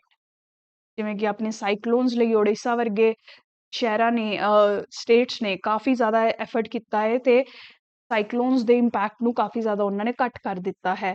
ਉਸ ਸੇਮ ਲੈਵਲ ਦੀ ਆਪਾਂ ਨੂੰ ਫਲੱਡ ਦੇ ਏਰੀਆ ਵਿੱਚ ਗਵਰਨੈਂਸ ਚਾਹੀਦੀ ਹੈ। ਤੁਸੀਂ ਲਿਖ ਸਕਦੇ ਹੋ for example Odisha's cyclone management is kind of ਆਪਾਂ ਨੂੰ best practice that we should follow in flood management as well, right. So ਇਹ ਮੇਨ ਕਾਰਨ ਹੈ। ਅਗਰ ਤੁਸੀਂ ਪੰਜਾਬ ਸਪੈਸੀਫਿਕ ਸਪੈਸ਼ਲੀ ਜਿਹੜੇ PPSC ਦਾ ਪੇਪਰ ਦੇ ਰਹੇ ਆ, ਪੰਜਾਬ ਸਪੈਸੀਫਿਕ ਰੀਜ਼ਨ ਵੀ ਲਿਖੋ ਤਾਂ ਕਾਫੀ ਅੱਛਾ ਨੰਬਰ ਮਿਲਣਗੇ। ਜਿਵੇਂ ਕਿ 1993 ਦੀ ਇੱਕ ਸਟੱਡੀ ਕਹਿੰਦੀ ਹੈ ਕਿ poor maintenance of drains is one major cause of flooding in Punjab, lack of maintenance of canals and chow banks in Punjab is another major cause, right। Mansa ਤੇ ਸੰਗਰੂਰ ਡਿਸਟ੍ਰਿਕਟ ਚ 1993 ਵਿੱਚ ਜ਼ਿਆਦਾ ਫਲੱਡਿੰਗ ਦਿੱਤੀ ਗਈ ਸੀ ਕਿਉਂਕਿ ਕੰਜੈਸਟਡ ਡਰੇਨੇਜ ਸੀ, right. These are Punjab specific reasons. ਕਾਫੀ ਕੰਮ ਆਉਣਗੇ ਜਦੋਂ ਲਿਖੋਗੇ, ਇਹਦੇ ਲਈ ਐਕਸਟਰਾ ਮਾਰਕਸ ਵੀ ਤੁਹਾਨੂੰ ਮਿਲਣਗੇ। ਕਦੀ ਤਾਂ ਉਹ ਡਾਇਰੈਕਟਲੀ ਪੁੱਛ ਲੈਂਦੇ ਆ, ਜਿਵੇਂ ਇਸ ਵਾਰ ਹਾਈ ਫਲੱਡ ਪੰਜਾਬ ਚ ਹੈ ਤਾਂ ਉਹ ਡਾਇਰੈਕਟਲੀ ਪੰਜਾਬ ਚ ਫਲੱਡਿੰਗ ਦੇ ਕਾਰਨ ਪੁੱਛ ਸਕਦੇ ਹੈ। ਤਾਂ ਇਹ ਰੀਜ਼ਨ ਤਾਂ ਤੁਸੀਂ ਲਿਖੋਗੇ ਹੀ ਲਿਖੋਗੇ ਸਪੈਸੀਫਿਕਲੀ। ਬਾਕੀ ਰੀਜ਼ਨਸ ਦੇ ਆਲਸੋ ਅਪਲਾਈ ਟੂ ਪੰਜਾਬ, ਠੀਕ ਹੈ। ਪੰਜਾਬ 'ਚ ਵੀ ਅਨਪਲੈਨਡ ਡਿਵੈਲਪਮੈਂਟ ਹੈ, ਪੰਜਾਬ 'ਚ ਵੀ ਲੋਕਾਂ ਨੇ ਇਨਕਰੋਚ ਕੀਤੇ ਹੋਏ ਆ ਰਿਵਰ ਬੈਡਸ, ਉੱਥੇ ਘਰ ਬਣਾ ਰੱਖੇ ਆ, ਜਾਂ ਐਗਰੀਕਲਚਰਲ ਲੈਂਡ ਜਾਂ ਇੰਡਸਟਰੀਜ਼, ਇਨਕਰੋਚਮੈਂਟਸ ਉੱਥੇ ਵੀ ਹੈ। ਡਰੇਨੇਜ ਪੰਜਾਬ ਵਿੱਚ ਵੀ ਨਹੀਂ ਅੱਛੇ ਤਰੀਕੇ ਨਾਲ ਡਿਵੈਲਪਡ ਹੈਗਾ। ਵੇਸਟ ਮੈਨੇਜਮੈਂਟ ਅਗੇਨ ਪੂਅਰ ਹੈ, ਜਿਹਦੀ ਵਜ੍ਹਾ ਤੋਂ ਚੋਕਿੰਗ ਹੋ ਜਾਂਦੀ ਹੈ ਡਰੇਨਸ ਦੀ, ਰਾਈਟ। ਫਲੱਡ ਗਵਰਨੈਂਸ ਦੀ ਵੀ ਹਜੇ ਜ਼ਿਆਦਾ ਅਵੇਅਰਨੈਸ ਨਹੀਂ ਹੈ ਪੰਜਾਬ ਦੇ ਵਿੱਚ, ਰਾਈਟ। ਤਾਂ ਇਸ ਤਰੀਕੇ ਦੇ dam management issues are also there, like ਹੁਣ ਆਪਾਂ ਦੇਖ ਰਹੇ ਹਾਂ ਭਾਖੜਾ ਨੰਗਲ ਦਾ ਪਾਣੀ ਛੱਡ ਦਿੱਤਾ ਗਿਆ ਹੈ ਐਂਡ ਆਲ, ਜਿਹਦੇ ਕਰਕੇ ਇਨੰਡੇਸ਼ਨ ਹੋ ਰਹੀ ਹੈ। ਤਾਂ ਇਹ ਸਾਰੇ ਪੁਆਇੰਟਸ ਤੁਸੀਂ ਲਿਖ ਸਕਦੇ ਹੋ। ਹਾਈਲੀ ਪ੍ਰੋਬੇਬਲ ਇਹ 'ਤੇ ਕੁਐਸਚਨ ਆ ਸਕਦਾ ਹੈ, ਰਾਈਟ। ਸੋ ਇਹ ਫਲੱਡਿੰਗ ਦੇ ਇੰਪੈਕਟਸ ਕਿਆ ਹੁੰਦੇ ਨੇ? ਦੇਖੋ, ਫਲੱਡਿੰਗ ਦੇ ਮਲਟੀਟਿਊਡ ਇੰਪੈਕਟਸ ਹੈ, ਸਾਡੇ ਹਰ ਸੈਕਸ਼ਨ ਆਫ ਦੀ ਸੋਸਾਇਟੀ ਨੂੰ, ਹਰ ਪਾਰਟ ਆਫ ਦੀ ਲਾਈਫ ਨੂੰ ਇੰਪੈਕਟ ਕਰਦਾ ਹੈ। ਸਾਡੀ ਸੋਸ਼ਲ ਲਾਈਫ ਨੂੰ ਇੰਪੈਕਟ ਕਰਦਾ ਹੈ। ਕਿਵੇਂ? Loss of life, loss of property. ਲੋਕਾਂ ਦੇ ਦੇਖੋ ਘਰ ਫਸਟ ਫਲੋਰ ਤੱਕ ਪਾਣੀ ਨਾਲ ਭਰ ਗਏ ਹੈ, ਇਲੈਕਟ੍ਰੀਸਿਟੀ ਬੋਰਡ ਗਏ ਹੈ, ਰੇਤਾ ਹੀ ਰੇਤਾ, ਮਿੱਟੀ ਹੀ ਮਿੱਟੀ ਭਰ ਜਾਂਦੀ ਹੈ। Getting back to normal life is like 1-2 lakh spend ਕੀਤੇ ਬਿਨਾ ਹੈ ਨਾ, you can not get back to your normal life, ਠੀਕ ਹੈ। ਮਤਲਬ ਪ੍ਰੋਪਰਟੀ ਦਾ ਲੋਸ ਹੋ ਰਿਹਾ, ਲਾਈਫ ਦਾ ਲੋਸ ਹੋ ਰਿਹਾ, ਵਾਟਰ ਬੋਰਨ ਡਿਸੀਜ਼ਜ਼, ਇਨਫੈਕਸ਼ਨਸ ਹੋਣ ਦਾ ਡਰ ਹੈ, ਹੈਲਥ ਤੇ ਹਾਈਜੀਨ ਤੇ ਕਾਫੀ ਇੰਪੈਕਟ ਹੁੰਦਾ ਹੈ। ਗੰਦਾ ਪਾਣੀ, ਯੂ ਨੋ, ਘਰਾਂ ਵਿੱਚ ਆ ਰਿਹਾ ਹੈ। Even you might B consuming that water, ਕਿਉਂਕਿ ਇਸ ਟਾਈਮ 'ਤੇ ਸੀਵੇਜ ਸਿਸਟਮ ਵੀ, ਡਰੇਨੇਜ ਸਿਸਟਮ ਵੀ ਇਨਓਪਰੇਸ਼ਨਲ ਜਾਂ ਅਨਓਪਰੇਸ਼ਨਲ ਹੋ ਜਾਂਦਾ ਹੈ, ਰਾਈਟ। ਆਲਸੋ ਜਾਨਵਰਾਂ ਦੇ ਵੱਢਣ ਦੀ, ਬਾਈਟ ਕਰਨ ਦੀ ਵੀ ਪ੍ਰੋਬਲਮ ਹੋ ਸਕਦੀ ਹੈ, ਐਨੀਮਲ ਬਾਈਟਿੰਗ। ਜਿਵੇਂ ਕਿ ਤੁਸੀਂ ਦੇਖ ਰਹੇ ਸੀ ਕੁਛ ਵੀਡੀਓ ਸਰਕੂਲੇਟ ਹੋ ਰਹੀਆਂ ਜਿੱਥੇ ਕਿ ਕ੍ਰੋਕੋਡਾਈਲ, ਵੱਡੇ ਵੱਡੇ ਕ੍ਰੋਕੋਡਾਈਲ ਜੈਸੇ ਜਿਹੜੇ ਪ੍ਰਾਣੀ ਨੇ, they have reached residential areas with the flow of water, right. So ਮਤਲਬ ਉਹ ਕਿਸੇ ਵੀ ਇਨਸਾਨ ਨੂੰ ਹਾਰਮ ਵੀ ਕਰ ਸਕਦਾ ਹੈ, ਸਿਰਫ ਬਾਈਟ ਕਿਆ ਮਾਰ ਵੀ ਸਕਦਾ ਹੈ। ਸੋ ਇਸ ਤਰੀਕੇ ਦੇ ਵੀ ਆਉਂਦੇ ਹੈ issues. Snake bite, snake poisoning ਬਹੁਤ ਕਾਮਨ ਇਸ਼ੂ ਹੈ ਫਲੱਡਿੰਗਸ 'ਚ, ਠੀਕ ਹੈ। ਇਸ ਤਰੀਕੇ ਦੇ ਇਸ਼ੂਜ਼ ਵੀ ਫੇਸ ਹੁੰਦੇ ਹੈ। ਇਕਨੋਮਿਕ ਲੌਸਿਸ ਬਹੁਤ ਹੈ, ਬਿਜ਼ਨਸ ਐਕਟੀਵਿਟੀ ਪੂਰੀ ਬੰਦ ਹੋ ਜਾਂਦੀ ਹੈ। ਤੁਸੀਂ ਦੇਖੋ ਸਕੂਲਸ, ਕਾਲਜਿਸ, ਇਵਨ ਬਹੁਤ ਸਾਰੇ ਇੰਸਟੀਟਿਊਟਸ 'ਚ ਇਹ ਜਾਣਕਾਰੀ, ਇਵਨ ਇਨ ਪ੍ਰਾਈਵੇਟ ਕੰਪਨੀਜ਼ ਸਾਰੀਆਂ ਬੰਦ ਹੋ ਗਈਆਂ। ਤੁਸੀਂ ਦੇਖੋ 3-3 4-4 ਦਿਨਾਂ ਲਈ ਗਵਰਨਮੈਂਟ ਨੇ ਬੰਦ ਡਿਕਲੇਅਰ ਕਰ ਦਿੱਤਾ ਹੈ, right. Obviously that means economic activity ਖਤਮ ਹੋਏਗੀ ਕਿ ਨਹੀਂ, 3 ਦਿਨ ਦਾ ਪੈਸਾ ਵੇਸਟ ਹੋ ਰਿਹਾ ਹੈ ਕਿ ਨਹੀਂ, ਰਾਈਟ। ਸਿਰਫ ਇਹੀ ਨਹੀਂ, ਇਨਫਰਾਸਟਰਕਚਰ ਡੈਮੇਜ ਇੰਨਾ ਹੁੰਦਾ ਹੈ, ਤੁਹਾਡੀ ਵਾਟਰ ਸਪਲਾਈ ਦੀ ਲਾਈਨ, ਤੁਹਾਡੇ ਸੀਵੇਜ ਦੀ ਲਾਈਨ, ਤੁਹਾਡੀ ਇਲੈਕਟ੍ਰੀਸਿਟੀ ਦੀ ਤਾਰਾਂ, ਰਾਈਟ। ਤੁਹਾਡੇ ਕਮਿਊਨੀਕੇਸ਼ਨ ਦੇ ਡਿਵਾਈਸਿਸ, ਟਰਾਂਸਪੋਰਟੇਸ਼ਨ, ਸਭ ਕੁਛ, ਇੰਨੀ ਕਾਰਾਂ ਡੁੱਬ ਗਈਆਂ ਹੈ, ਗਵਰਨਮੈਂਟ ਦੀਆਂ ਇੰਨੀਆਂ ਬੱਸਿਸ ਡੁੱਬ ਜਾਣਗੀਆਂ। ਤਾਂ ਰੋਡ, ਬ੍ਰਿਜਿਸ, ਜਿੱਥੇ ਵੀ ਤੁਸੀਂ ਦੇਖ ਲਓ ਬਹੁਤ ਜ਼ਿਆਦਾ ਇੰਪੈਕਟ ਹੁੰਦਾ ਹੈ ਜਦੋਂ ਇੰਨਾ ਜ਼ਿਆਦਾ ਫਲੱਡ ਆਉਂਦਾ ਹੈ, ਉਹ ਸਭ ਕੁਝ ਡਿਸਟਰੋਏ ਕਰਕੇ ਜਾਂਦਾ ਹੈ। ਤਾਂ ਇਕਨੋਮਿਕ ਲੌਸਿਸ ਬਹੁਤ ਜ਼ਿਆਦਾ ਹੈ। ਇੱਕ ਤਾਂ ਵਰਕਿੰਗ ਤੁਹਾਡਾ ਡੇਜ਼ ਜਿਹੜੇ ਆ ਉਹ ਵੇਸਟ ਜਾ ਰਹੇ ਨੇ, ਇਨਫਰਾਸਟਰਕਚਰ ਡੈਮੇਜ ਇੰਨਾ ਜਾ ਰਿਹਾ ਹੈ, ਪਲੱਸ ਐਡੀਸ਼ਨਲ ਖਰਚਾ ਜਿਹੜਾ ਆਊਗਾ ਬਾਅਦ 'ਚ ਰਿਨਿਊ ਕਰਨ ਲਈ, ਸਭ ਚੀਜ਼ ਨੂੰ ਰਿਜੂਵਨੇਟ ਕਰਨ ਲਈ, ਦੈਟ ਇਜ਼ ਇਵਨ ਹਾਇਰ। ਜਿਵੇਂ ਕੇਰਲਾ ਫਲੱਡ ਦੀ ਆਪਾਂ ਗੱਲ ਕਰ ਰਹੇ ਸੀ, ਕੁਛ ਹਜ਼ਾਰ, ਮਤਲਬ 2000 ਕਰੋੜ ਤੋਂ ਵੀ ਜ਼ਿਆਦਾ ਪੈਸਾ ਲੱਗਿਆ ਸੀ ਕੇਰਲਾ ਨੂੰ ਵਾਪਿਸ ਉਸ ਫਾਰਮ 'ਚ ਲਿਆਉਣ ਲਈ ਪੁਰਾਣੀ ਫਾਰਮ ਵਿੱਚ। That is the kind of expenditure that you have to make. ਇੰਨਾ ਜ਼ਿਆਦਾ ਡੈਟ, ਇੰਨਾ ਜ਼ਿਆਦਾ ਉਹਨਾਂ ਨੂੰ ਕਰਜ਼ਾ ਚੱਕਣਾ ਪਿਆ ਸੀ। So economic functioning of the state and even businesses it impact.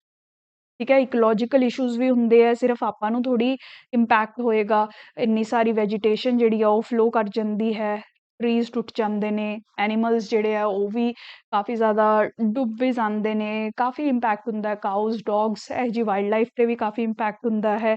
ਅਗਰ ਤੁਹਾਡੇ ਕੋਲ ਲਾਈਵ ਸਟੋਕ ਹੈ, ਮਤਲਬ ਤੁਸੀਂ ਐਗਰੀਕਲਚਰ ਕਰਦੇ ਹੋ, ਤੁਹਾਡੇ ਕੋਲ ਪਾਲਤੂ ਜਾਨਵਰ ਨੇ, ਉਹਨਾਂ 'ਤੇ ਵੀ ਇੰਪੈਕਟ ਹੋਏਗਾ। ਐਂਡ ਸਭ ਤੋਂ ਵੱਡਾ ਸਾਈਕੋਲੋਜੀਕਲ ਇੰਪੈਕਟ, ਜਿਨ੍ਹਾਂ ਦਾ ਨੁਕਸਾਨ ਹੋ ਰਿਹਾ ਹੈ ਤੁਸੀਂ ਉਹਨਾਂ ਦੇ ਬਾਰੇ ਸੋਚੋ। ਕਿੰਨਾ ਜ਼ਿਆਦਾ ਦਿਮਾਗ 'ਤੇ ਪ੍ਰੈਸ਼ਰ ਹੈ, ਸਟ੍ਰੈਸ ਹੈ। ਕਿਸਾਨ ਬਾਰੇ ਸੋਚੋ ਤੁਸੀਂ, ਉਹ ਛੋਟੇ ਛੋਟੇ ਬਿਜ਼ਨਸਮੈਨ ਬਾਰੇ ਸੋਚੋ ਜਿਨ੍ਹਾਂ ਦੀ ਦੁਕਾਨਾਂ ਡੁੱਬ ਗਈਆਂ ਨੇ, ਰਾਈਟ। ਸੋ ਇਹ ਜਿਹਾ ਬਹੁਤ ਜ਼ਿਆਦਾ ਟਰੋਮਾ, ਸਾਈਕੋਲੋਜੀਕਲ ਟਰੋਮਾ ਡਿਜ਼ਾਸਟਰ ਦਾ ਬਹੁਤ ਜ਼ਿਆਦਾ ਹਾਈ ਹੁੰਦਾ ਹੈ। ਕੋਵਿਡ ਦਾ ਟਰੋਮਾ ਤੁਸੀਂ ਦੇਖੋ, ਇਸੇ ਤਰੀਕੇ ਨਾਲ ਫਲੱਡਸ ਦਾ ਟਰੋਮਾ ਵੀ ਕਾਫੀ ਜ਼ਿਆਦਾ ਹਾਈ ਹੈ। So all of these impacts you can mention.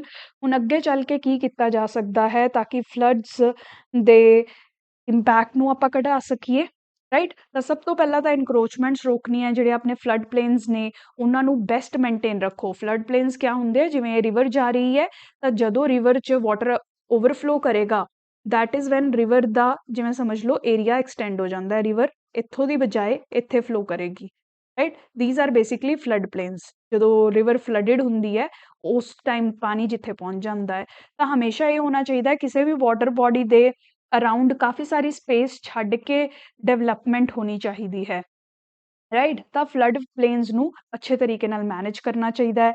Blue green infrastructure develop ਕਰੋ।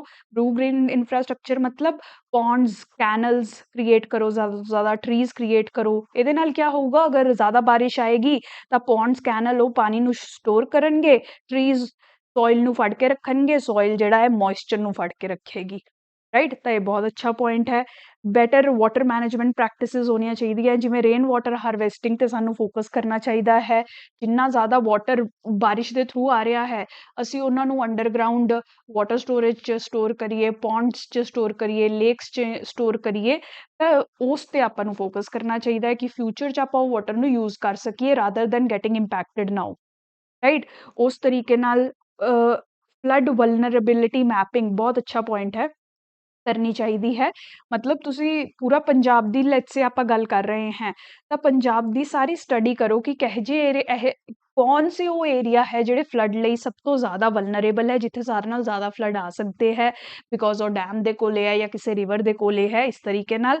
And then make region specific plans, ਠੀਕ ਹੈ। ਪਹਿਲਾਂ ਸਾਨੂੰ ਪਤਾ ਤਾਂ ਹੋਣਾ ਚਾਹੀਦਾ ਕਿਹੜੇ ਪ੍ਰੋਨ ਏਰੀਆਜ਼ ਹੈ, ਤੇ ਉੱਥੇ ਹੀ ਅਸੀਂ ਫਿਰ ਸਟੈਪ ਲੈ ਸਕਦੇ ਹਾਂ, ਰਾਈਟ। ਉਸ ਤੋਂ ਬਾਅਦ ਡੀਸਿਲਟਿੰਗ ਬਹੁਤ ਜ਼ਿਆਦਾ ਇੰਪੋਰਟੈਂਟ ਹੁੰਦੀ ਹੈ। ਦੇਖੋ, ਜਿੰਨੀਆਂ ਰਿਵਰਸ ਹੈ, ਆਪਣੀਆਂ ਲੇਕਸ ਹੈ, ਈਵਨ ਡੈਮਸ ਹੈ, ਇਹਨਾਂ ਦਾ ਇਸ਼ੂ ਕਿਆ ਹੈ, ਇਹ ਡੂੰਘੇ ਤਾਂ ਹੁੰਦੇ ਆ ਬਟ ਇੰਨੀ ਜ਼ਿਆਦਾ ਸੋਇਲ ਭਰੀ ਹੁੰਦੀ ਹੈ ਨਾ ਇਹਨਾਂ ਵਿੱਚ, ਰਾਈਟ। ਸਿਲਟ ਇੰਨੀ ਭਰੀ ਹੁੰਦੀ ਹੈ ਕਿ ਇਹਨਾਂ ਦੀ ਵਾਟਰ ਕੈਰਿੰਗ ਕਪੈਸਿਟੀ ਜਿਹੜੀ ਆ ਉਹ ਕਾਫੀ ਘੱਟ ਜਾਂਦੀ ਹੈ, ਰਾਈਟ। ਕਿੱਥੇ ਤਾਂ ਇਹ ਪੂਰੇ ਏਰੀਆ ਵਿੱਚ ਤੁਸੀਂ ਕਹੋ ਵਾਟਰ ਹੋਣਾ ਚਾਹੀਦਾ ਸੀ, ਬਟ ਬਿਕੋਜ਼ ਨੀਚੇ ਇੰਨੀ ਜ਼ਿਆਦਾ ਸਿਲਟ ਭਰ ਗਈ ਹੈ ਕਿ ਵਾਟਰ ਕੈਰਿੰਗ ਕਪੈਸਿਟੀ ਇਸ ਰੀਜਨ ਦੀ ਘਟ ਗਈ ਹੈ, right. Instead of this entire storage ਇੰਨਾ ਹੀ ਪਾਣੀ ਸਟੋਰ ਹੋ ਪਾ ਰਿਹਾ ਹੈ। ਤਾਂ ਡੀਸਿਲਟਿੰਗ 'ਤੇ ਬਹੁਤ ਜ਼ਿਆਦਾ ਫੋਕਸ ਕਰਨਾ ਚਾਹੀਦਾ ਹੈ। We can desilt, extract this soil and use it in other ways. Road ਬਣਾਉਣ ਵਿੱਚ ਜਾਂ ਹੋਰ ਤਰੀਕਿਆਂ ਨਾਲ ਇਹਨੂੰ ਯੂਜ਼ ਕਰਨਾ ਚਾਹੀਦਾ ਹੈ, right. Pollution obviously, specially plastic pollution ਨੂੰ ਕੰਟਰੋਲ ਰੱਖਣਾ ਹੈ। ਸੋਲਿਡ ਵੇਸਟ ਨੂੰ ਆਪਾਂ ਬਹੁਤ ਅੱਛੇ ਤਰੀਕੇ ਨਾਲ ਮੈਨੇਜ ਕਰਨਾ ਹੈ ਤਾਂ ਕਿ ਸਾਡੀ ਵਾਟਰ ਬੋਡੀਜ਼ ਚੋਕ ਨਾ ਹੋਣ, ਰਾਈਟ। ਇਨਕਰੋਚਮੈਂਟਸ ਜਿੰਨੀਆਂ ਵੀ ਹੈ, because of buildings, because of tourism infrastructure, because of industries being setup ਔਰ ਐਗਰੀਕਲਚਰ ਬੀਂਗ ਡਨ, ਇਹ ਸਭ ਖਤਮ ਕਰਨਾ ਚਾਹੀਦਾ ਹੈ। ਫਲੱਡ ਪਲੇਨਸ 'ਚ, ਡਰੇਨੇਜ ਏਰੀਆਜ਼ 'ਚ, ਰਿਵਰਸ ਦੇ ਸਰਾਊਂਡਿੰਗ 'ਚ, ਠੀਕ ਹੈ। ਉਨੇ ਤੀਕਰ ਵੀ ਵੋਂਟ ਬੀ ਪ੍ਰੋਟੈਕਟਡ, ਠੀਕ ਹੈ। ਬਾਕੀ ਲੋਕਾਂ ਵਿੱਚ ਅਵੇਅਰਨੈਸ, ਐਜੂਕੇਸ਼ਨ ਤਾਂ ਫੈਲਾਣੀ ਹੀ ਚਾਹੀਦੀ ਹੈ ਤਾਂ ਕਿ ਉਹ ਵਾਟਰ ਬੋਡੀਜ਼ ਦਾ ਜ਼ਿਆਦਾ ਧਿਆਨ ਰੱਖਣ, ਡਰੇਨੇਜ ਸਿਸਟਮ ਦਾ ਜ਼ਿਆਦਾ ਧਿਆਨ ਰੱਖਣ, ਆਪਦੇ ਵੇਸਟ ਨੂੰ ਅੱਛੇ ਤਰੀਕੇ ਨਾਲ ਮੈਨੇਜ ਕਰਨ, right. So this is what can be asked in geography। UPSC 'ਚ ਕਾਫੀ ਵਾਰੇ ਕੁਐਸਚਨ ਆਇਆ ਹੈ ਅਰਬਨ ਫਲੱਡਿੰਗ 'ਤੇ, ਸਪੈਸ਼ਲੀ ਅਰਬਨ ਏਰੀਆਜ਼ 'ਚ ਫਲੱਡਿੰਗ ਕਿਉਂ ਹੋ ਰਹੀ ਹੈ। ਇਹ ਦੇਖੋ, ਇਹ ਸਾਰੇ ਅਰਬਨ ਏਰੀਆਜ਼ ਹੈ, ਚੇਨਈ, ਕੇਰਲਾ, ਬੈਂਗਲੁਰੂ, ਬੰਬੇ, ਰਾਈਟ। ਤਾਂ ਤੁਹਾਨੂੰ ਵੀ ਕਿਸੇ ਵੀ ਫਾਰਮ 'ਚ ਇਹ ਕੁਐਸਚਨ ਆ ਸਕਦਾ ਹੈ, ਰਾਈਟ। ਹੁਣ ਡਿਜ਼ਾਸਟਰ ਮੈਨੇਜਮੈਂਟ ਦੇ ਪਰਸਪੈਕਟਿਵ ਤੋਂ ਮੈਂ ਥੋੜ੍ਹੇ ਜਿਹੇ ਪੁਆਇੰਟਸ डिस्कस करना चाहनी है, ਤੁਹਾਨੂੰ ਪ੍ਰੋਬਲਮ ਸੋਲਵਿੰਗ ਵਿੱਚ ਇਹ ਕੇਸ ਸਟੱਡੀ ਆ ਸਕਦੀ ਹੈ, ਰਾਈਟ। ਦੇ ਵਿਲ ਆਸਕ ਯੂ ਕਿ ਤੁਸੀਂ ਇੱਕ ਜਗ੍ਹਾ ਤੇ ਲੈਟਸ ਸੇ ਐਸਡੀਐਮ ਹੋ ਜਾਂ DSP, again they can make you any officer, and then they will ask you ਕਿ ਪੰਜਾਬ 'ਚ ਇੰਨੀ ਫਲੱਡ ਵਾਲੀ ਸਿਚੁਏਸ਼ਨ ਹੋਈ ਪਈ ਹੈ, ਅਗਰ ਤੁਸੀਂ ਕੁਛ ਨਹੀਂ ਕੀਤਾ then it can create lot of havoc, lot of loss of life and all. Then they can ask you measures कि क्या करोगे तुसी as an SDM in this situation, ठीक है। सो ਹੁਣ ਪੰਜਾਬ ਦੀ ਗਵਰਨਮੈਂਟ ਜੋ ਕਰ ਰਹੀ ਹੈ, ਆਪਾਂ ਉਹ ਸਟੈਪਸ ਦੇਖ ਲੈਂਦੇ ਆ। This same steps you can mention in your answers in problem solving, ਠੀਕ ਹੈ। ਜਿਵੇਂ ਕਿ ਸਭ ਤੋਂ ਪਹਿਲਾਂ ਰੈਸਕਿਊ ਆਪਾਂ ਲੋਕਾਂ ਨੂੰ ਕਰਨਾ ਹੈ ਜਿਹੜੇ ਡੁੱਬਣ ਦੇ ਏਰੀਆ ਵਿੱਚ ਹੈ, ਤਾਂ ਇਸੇ ਲਈ ਆਪਾਂ ਨੇ ਨੈਸ਼ਨਲ ਡਿਜ਼ਾਸਟਰ ਰਿਸਪੌਂਸ ਫੋਰਸ ਨੂੰ ਬੁਲਾ ਲਿਆ ਹੈ, ਤੇ ਪੰਜਾਬ ਦੀ ਸਟੇਟ ਡਿਜ਼ਾਸਟਰ ਰਿਸਪੌਂਸ ਫੋਰਸ ਨੂੰ ਵੀ ਬੁਲਾਇਆ ਹੈ, ਤੇ ਪੰਜਾਬ ਪੁਲਿਸ ਨੂੰ ਵੀ, ਠੀਕ ਹੈ। ਪੁਲਿਸ ਤਾਂ ਹਮੇਸ਼ਾ ਹੀ ਹਰ ਪਰਪਸ ਲਈ ਕੰਮ ਆਉਂਦੀ ਹੈ, ਚਾਹੇ ਕ੍ਰਾਈਮ ਕੰਟਰੋਲ ਹੋਵੇ ਚਾਹੇ ਡਿਜ਼ਾਸਟਰ ਮੈਨੇਜਮੈਂਟ। ਸੋ ਇਹਨਾਂ 3 ਵੱਡੀ ਏਜੰਸੀਜ਼ ਨੂੰ ਹੁਣ ਲਾਇਆ ਗਿਆ ਹੈ ਪੰਜਾਬ ਵਿੱਚ to rescue, to give relief, to evacuate people who are stuck in difficult areas। ਦੇਖੋ ਬਹੁਤ ਸਾਰੀ ਕਾਰਾਂ ਤੁਸੀਂ ਪਾਣੀ 'ਚ ਫਸੀਆਂ ਦੇਖੀਆਂ, ਬਹੁਤ ਸਾਰੇ ਲੋਕ ਆਪਦੀ ਛੱਤਾਂ ਤੇ ਬੈਠੇ ਆ ਜਿਹੜੇ ਕਿ ਘਰ ਬਿਲਕੁਲ ਡੁੱਬ ਗਏ ਨੇ, ਤਾਂ ਉਹਨਾਂ ਨੂੰ ਉਸ ਏਰੀਆ 'ਚੋਂ ਰੈਸਕਿਊ ਕਰਨਾ ਤਾਂ ਕਿ ਉਹ ਡੁੱਬਣ ਨਾ, ਮਰਨ ਨਾ, ਉਹਨਾਂ ਸਭ ਲਈ ਆਪਾਂ ਨੂੰ ਇਹ ਫੋਰਸਿਸ ਦੀ ਜ਼ਰੂਰਤ ਹੈ, ਠੀਕ ਹੈ। ਗਵਰਨਮੈਂਟ ਨੇ ਸਪੈਸ਼ਲ ਹੈਲਪਲਾਈਨ ਲਾਂਚ ਕਰ ਦਿੱਤੀ ਹੈ ਇਸ ਟਾਈਮ ਤੇ, ਜਿਹਨੂੰ ਵੀ ਕੋਈ ਮਦਦ ਚਾਹੀਦੀ ਹੈ they can call this helpline and they can seek help from the government directly. ਇਹ ਬਹੁਤ ਅੱਛਾ ਸਟੈਪ ਹੈ। ਰਿਲੀਫ ਸੈਂਟਰਸ ਬਣਾ ਦਿੱਤੇ ਹੈ, ਜਿਹੜੇ ਤੁਸੀਂ ਲੋਕ ਰੈਸਕਿਊ ਕਰੋਗੇ ਉਹਨਾਂ ਨੂੰ ਸ਼ੈਲਟਰ ਤਾਂ ਚਾਹੀਦਾ ਹੈ, ਉਹਨਾਂ ਨੂੰ ਖਾਣਾ ਚਾਹੀਦਾ, ਉਹਨਾਂ ਨੂੰ ਮੈਡੀਕਲ ਏਡ ਚਾਹੀਦੀ ਹੈ, ਤਾਂ ਉਹਦੇ ਲਈ ਰਿਲੀਫ ਸੈਂਟਰਸ ਜਗ੍ਹਾ ਜਗ੍ਹਾ ਤੇ ਡਿਸਟ੍ਰਿਕਟ ਐਡਮਿਨਿਸਟ੍ਰੇਸ਼ਨ ਬਣਾਏਗੀ ਤਾਂ ਕਿ ਇਹੋ ਜਿਹੇ ਲੋਕਾਂ ਨੂੰ ਫੂਡ, ਸ਼ੈਲਟਰ ਤੇ ਮੈਡੀਕਲ ਏਡ, ਜਿਨ੍ਹਾਂ ਦੀ ਕੰਡੀਸ਼ਨਸ ਨਾਰਮਲ ਨਹੀਂ ਹੁੰਦੀਆਂ ਉਨੀ ਦੇਰ ਤੱਕ ਇਹ ਲੋਕ ਇੱਥੇ ਰਹਿ ਸਕਣ, ਤੇ ਇਹਨਾਂ ਨੂੰ ਇਹ ਪ੍ਰੋਵਾਈਡ ਕੀਤਾ ਜਾਵੇ। ਜਿਵੇਂ ਕਿ ਤੁਸੀਂ ਸਕੂਲਸ ਨੂੰ ਰਿਲੀਫ ਸੈਂਟਰਸ ਦੇ ਵਿੱਚ ਕਨਵਰਟ ਕਰ ਸਕਦੇ ਹੋ, ਜਾਂ ਕੋਈ ਵੀ ਇਹੋ ਜਿਹੀ ਬਿਲਡਿੰਗਸ ਜਿਹੜੀਆਂ ਕਿ ਅਵੇਲੇਬਲ ਪਈਆਂ ਗਵਰਨਮੈਂਟ ਦੀਆਂ ਪਲੇਸਿਸ, ਉੱਥੇ ਇਹ ਸ਼ੈਲਟਰਸ ਵਗੈਰਾ ਲਗਾਏ ਜਾ ਸਕਦੇ ਨੇ। Then volunteers can be asked to help along with police and NDRF forces, SDRF forces, ਠੀਕ ਹੈ, ਮੈਨ ਪਾਵਰ ਨੂੰ ਵਧਾਉਣ ਲਈ। You can all recommend this. Sand bags ਦੀ ਤੁਸੀਂ ਤਿਆਰੀ ਕਰੋਗੇ, ਸੈਂਡ ਬੈਗਸ ਦਾ ਕਿਆ ਮਤਲਬ ਹੈ, ਰੇਤੇ ਦੇ ਭਰੇ ਬੋਰੀਆਂ, ਤਾਂ ਕਿ ਰਿਵਰਸ ਦੇ ਅਰਾਊਂਡ ਉਹ ਐਮਬਾਰਕਮੈਂਟ ਕਾਈਂਡ ਆਫ ਤੁਸੀਂ ਕ੍ਰੀਏਟ ਕਰੋ ਤਾਂ ਕਿ ਪਾਣੀ ਜਿਹੜਾ ਹੈ ਰੈਜ਼ੀਡੈਂਸ਼ੀਅਲ ਏਰੀਆਜ਼ 'ਚ ਨਾ ਆਏ। ਟੈਂਟਸ ਦੀ ਜ਼ਰੂਰਤ ਹੋਏਗੀ, ਉਹੀ ਸ਼ੈਲਟਰ ਇਹਨਾਂ ਲਈ ਕਿਵੇਂ ਕ੍ਰੀਏਟ ਕਰੋਗੇ, ਟੈਂਟਸ ਤੁਸੀਂ ਗੈਦਰ ਕਰੋਗੇ। ਲਾਈਟਸ, ਰਾਤ ਨੂੰ ਲਾਈਟ ਦੇ ਰਬੜਾ ਹੋਏਗਾ, ਲਾਈਟਸ ਚਾਹੀਦੇ ਹੋਣਗੇ। ਲੰਗਰ, ਫੂਡ ਪੈਕਟਸ ਲਗਾਉਣੇ ਪੈਣਗੇ ਇਹਨਾਂ ਲੋਕਾਂ ਨੂੰ ਫੂਡ ਦੇਣ ਲਈ। ਮੈਡੀਸਿਨਸ ਐਂਡ ਐਂਬੂਲੈਂਸਿਸ ਦਾ ਤੁਸੀਂ ਇੰਤਜ਼ਾਮ ਕਰੋਗੇ। ਰੈਸਕਿਊ ਬੋਟਸ ਦਾ ਤੁਹਾਨੂੰ ਇੰਤਜ਼ਾਮ ਕਰਨਾ ਪੈਣਾ ਹੈ। ਰਿਕਵਰੀ ਵੈਨਸ, ਐਂਬੂਲੈਂਸਿਸ, JCB ਦੀ ਲੋੜ ਪੈਂਦੀ ਹੈ। ਜਗ੍ਹਾ ਜਗ੍ਹਾ ਤੇ ਤੁਸੀਂ ਦੇਖੋਗੇ JCBਆਂ ਲਾਈਆਂ ਹੋਈਆਂ ਉਹਨਾਂ ਨੇ ਲੋਕਾਂ ਨੂੰ ਕੱਢਣ ਲਈ, ਜਾਂ ਇਵਨ ਐਮਬਾਰਕਮੈਂਟਸ ਕ੍ਰੀਏਟ ਕਰਨ ਲਈ। ਲਾਈਫ ਜੈਕਟਸ ਜ਼ਿਆਦਾ ਤੋਂ ਜ਼ਿਆਦਾ ਲਓਗੇ, ਜਿਹੜੇ ਲੋਕ ਡੁੱਬ ਰਹੇ ਨੇ ਉਹਨਾਂ ਨੂੰ ਲਾਈਫ ਜੈਕਟਸ ਦੇ ਕੇ ਰੈਸਕਿਊ ਕੀਤਾ ਜਾ ਸਕਦਾ ਹੈ। ਤੇ ਕਮਿਊਨੀਕੇਸ਼ਨ ਫ੍ਰੀਕੁਐਂਟਲੀ ਕਰਦੇ ਰਹੋਗੇ ਕਿ ਲੋਕਾਂ ਨੂੰ ਹਮੇਸ਼ਾ ਮੈਸੇਜ ਪਹੁੰਚਾਉਂਦੇ ਰਹੋਗੇ ਕਿ ਘਬਰਾਉਣਾ ਨਹੀਂ ਹੈ, we are there to help you, ਠੀਕ ਹੈ। ਸੋ ਪਬਲਿਕ ਐਡਰੈਸ ਸਿਸਟਮ, ਮਤਲਬ ਸਪੀਕਰਸ ਵਗੈਰਾ ਦਾ ਯੂਜ਼ ਤੁਸੀਂ ਰੈਪਿਡਲੀ ਕਰਦੇ ਰਹੋਗੇ, ਸਪੈਸ਼ਲੀ ਜਿਹੜੇ ਗਰਾਊਂਡ ਤੇ ਤੁਸੀਂ ਲੋਕ ਲਾਏ ਹੋਏ ਨੇ ਉਹਨਾਂ ਨੂੰ ਇਹਦੀ ਪ੍ਰੋਵੀਜ਼ਨ ਦਓਗੇ ਤਾਂ ਕਿ ਉਹ ਲੋਕਾਂ ਨੂੰ ਦਿਲਾਸਾ ਦੇ ਸਕਣ, ਸਹਾਰਾ ਦੇ ਸਕਣ ਤੇ ਐਡਿਕੁਏਟਲੀ ਰੈਸਕਿਊ ਕਰ ਸਕਣ, ਰਾਈਟ। ਸੋ ਇਹ ਸਾਰੇ ਮੈਜਰਸ, ਇਹ ਸਾਰੇ ਅਰੇਂਜਮੈਂਟਸ ਤੁਸੀਂ ਵੀ ਆਪਦੇ ਆਨਸਰਸ 'ਚ ਲਿਖ ਕੇ ਆਓਗੇ ਤਾਂ very good marks you are going to get for these answers, ਠੀਕ ਹੈ। ਇਹ ਲਿਖ ਕੇ ਰੱਖੋ। ਫਲੱਡ ਮੈਨੇਜਮੈਂਟ ਦਾ ਕੋਈ ਵੀ ਕੁਐਸਚਨ ਤੁਹਾਨੂੰ ਆਵੇ, ਕੇਸ ਸਟੱਡੀ ਆਵੇ, there you can use all these point, right. ਹੁਣ ਇੰਨੇ ਪੁਆਇੰਟਸ ਨੂੰ ਯਾਦ ਕਿਵੇਂ ਰੱਖਣਾ ਹੈ, you have to make mnemonics, ਠੀਕ ਹੈ। You have to make songs ਇਸ ਤਰੀਕੇ ਨਾਲ, ਜਿਵੇਂ ਮੈਂ ਤੁਹਾਨੂੰ SEO ਦੇ 2023 ਦੇ ਨਿਮੋਨਿਕਸ ਯਾਦ ਕਰਨ ਲਈ ਬਰਡਸ ਦੱਸਿਆ ਸੀ, ਰਾਈਟ। ਸਮ ਆਈ ਰਿਮੈਂਬਰ, ਜਿਵੇਂ ਕਿ ਬੈਲਾਰੂਸ ਦੀ ਪ੍ਰੋਬੇਬਲ ਐਂਟਰੀ, ਈਰਾਨ ਦੀ ਐਂਟਰੀ, ਰਾਈਟ। ਇਸ ਤਰੀਕੇ ਨਾਲ ਇਹ ਥੀ। ਹਜੇ ਮੈਨੇ, ਕਿਉਂਕਿ ਮੈਂ ਰਿਵਾਈਜ਼ ਨਹੀਂ ਕਰ ਰਹੀ ਇਸ ਲਈ ਮੈਨੂੰ ਇਹ ਯਾਦ ਨਹੀਂ ਹੈ, ਬਟ ਆਈ ਐਮ ਸ਼ੋਰ ਤੁਹਾਨੂੰ ਯਾਦ ਹੋਣਾ ਚਾਹੀਦਾ because you are required to revise also. But ਇਹਦੇ ਨਾਲ ਮੈਨੂੰ 5 ਪੁਆਇੰਟਸ ਬਰਡਸ ਦੇ ਥਰੂ ਯਾਦ ਰਹਿਣਗੇ ਹਮੇਸ਼ਾ। ਇਸੇ ਤਰੀਕੇ ਨਾਲ ਹਰ ਜਗ੍ਹਾ ਤੇ ਪੁਆਇੰਟਸ ਯਾਦ ਕਰਨ ਲਈ you have to make mnemonics and all, right. So that is all for today's news. If you want ਕਿ ਇਹੋ ਜਿਹੀ ਟ੍ਰਿਕਸ ਤੁਹਾਨੂੰ ਹੋਰ ਪਤਾ ਚੱਲਣ, ਤਰੀਕੇ ਹੋਰ ਪਤਾ ਚੱਲਣ, join our mentorship program. To know the details, just message us at this number. We'll be there to help you. Invest in your future, streamline your preparation, bring out the best in your preparation. That is all for today. Thank you so much for watching.